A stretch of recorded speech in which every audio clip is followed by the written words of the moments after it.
You ever wonder what makes people successful? My name's Gordon Young and I'm from the Institute of Applied Psychology. Here's a thought for you. Most people tend to think that their intelligence and their education is what will make them successful. Now, the truth is that's true to a point. But what makes someone truly successful in life is not their intelligence and not their education, because that almost operates in a separate platform. What truly makes you successful is the effectiveness of your cognitive style. That is to say, your automatic patterns of thinking and behaving. Because ultimately that's what determines your response to the world. How you absorb information and then what you do with it. So, have you always wondered why some people with actually really very poor educations can be multi-billionaires? It's because it comes back to their pattern of thinking. You can have a PhD and still be pessimistic.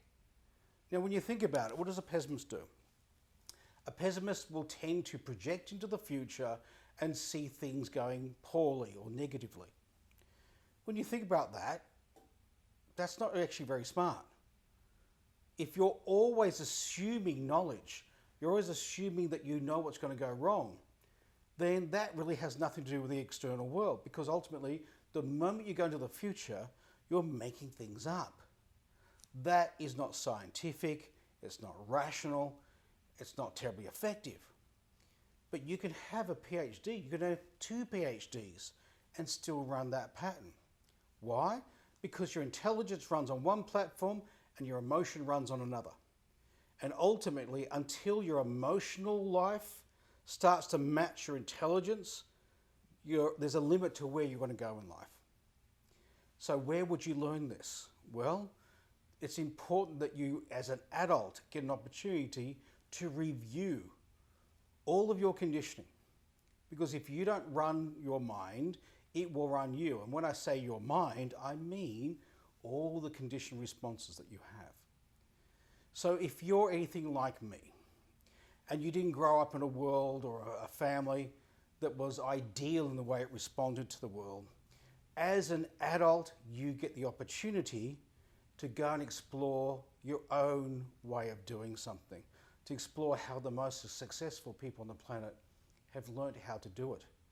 And that is what an NLP training is all about. So it's an opportunity for you to make that a pivot point in your life. A lot of my students say to me there was a pre-NLP them and a post-NLP them. And the post-NLP them is more of who they really are. So if this is of interest to you, come and explore it, have a play. There's an opportunity for you to decide your past conditioning, all of your history has nothing to do with your future. That you can start your future today. Because, as you've probably heard me say before, the best way to predict the future is to create it.